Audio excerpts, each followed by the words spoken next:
So if you've never researched asexuality before, or you haven't heard about it, or you haven't really thought about it, it can be a little bit overwhelming because asexuality is very different from other sexualities. I feel like heterosexual and homosexual people really just have it easy because they're just like, cool, I like the same sex, got it.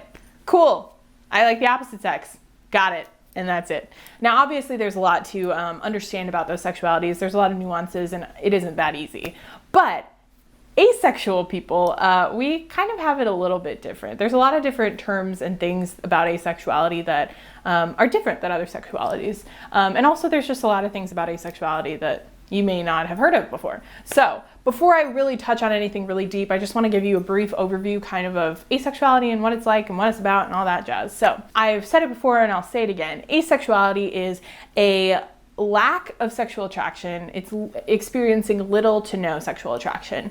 And the little to no is kind of the area that we want to discuss because it's not just no sexual attraction. It can be, for a lot of people that's what it is, but there's many nuances to asexuality that sometimes it's just like really weird sexual attraction. Maybe not all the time, maybe for different people. It doesn't have to be black and white. It's very much a gray area, which is why gray sexuality exists. That's a whole nother topic though. So there's basically 3 parts of your identity as an asexual person. A lot of people will separate it in this kind of way to better understand things. I'll give you mine really quick. I'm a gray romantic, asexual, sex repulsed person. And so those are the 3 little sections, and I'll touch on those really briefly here. The first section is I am gray romantic. And so that's kind of your romantic attraction. It means, honestly, I don't necessarily know if I can explain what romantic attraction means right now, but there's your romantic attraction, which is kind of the people that you're romantically attracted to. That makes sense, right? The next step is asexual. That's like your sexual attraction. Who do you think about sexually, I guess, is a brief way to explain that. And then the third section is sex repulsed, which is kind of like how comfortable you are with sex, I guess, how interested you are in sex. And that's just like another part of the identity that I feel like most allosexual people don't deal with because they're fine with sex or they want to have sex, or it doesn't really affect their identity as hard as it does for asexual people. So those are kind of like the 3 brief umbrella terms of the sections that you want to think about if you're looking into asexuality. There are also some ace-specific experiences, and I'm not going to touch on all of these terms, but there are things that you might hear about while you're researching that you'll be like, I don't think straight people do that. One of those is a squish. I haven't actually had a lot of experiences with that because I haven't done a lot of research because I don't necessarily know if I have had one. But a squish is kind of like an asexual crush. And that's something that you can kind of look into more on your own, but that's one of the ace-specific experiences to keep in mind. And another one is a queer platonic relationship.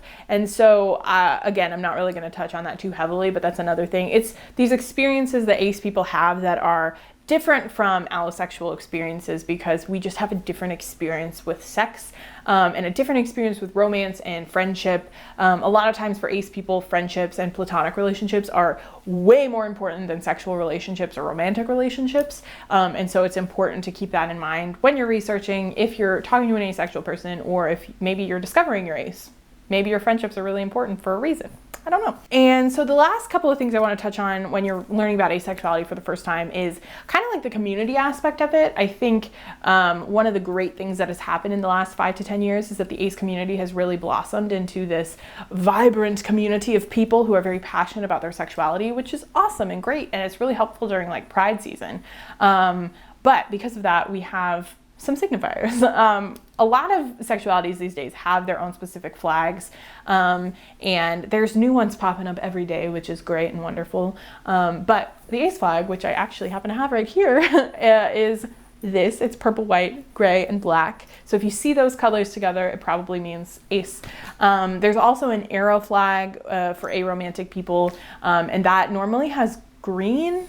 It's a similar vibe, but I think it's green instead of purple. There's also flags for being demisexual. There's all kinds of other things. So if you're interested, you can look into those. There's all kinds of fun flags just to kind of symbolize who you are as a person. Another thing to keep in mind with ace people that happens sometimes, I don't have one, but a lot of times, I think it's on your right hand, people will wear a black ring. And so if you see somebody with a black ring on their middle finger, I think on the right hand, you may want to check that really quick.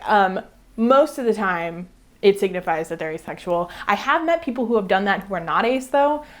So maybe don't ask up front if they're ace, just kind of like feel the waters, figure it out. But some people will use that as a signifier to other ace people to be like, hey, look, I'm ace. Like you can't tell, but like I'm ace. I'm not flipping you off. It's just, I'm showing it, you know?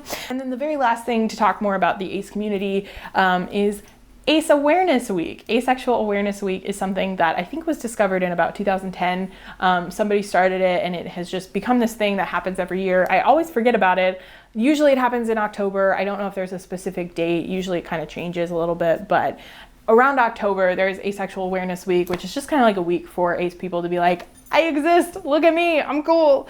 And it's a really great time to like talk to other ace people and really just get to know the ace community. So if you're new to this, if you want to know more, there's all kinds of information out there.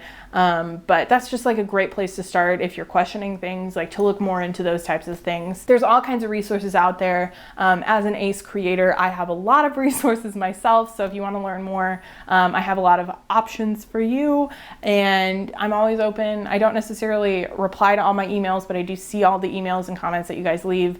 And so you can send them to me. I won't promise that I'll respond because it's a lot of energy, but I do try and respond when I can. And obviously the comments are a really great section too. So if you have questions, please ask, please reach out. You can do it. I believe in you.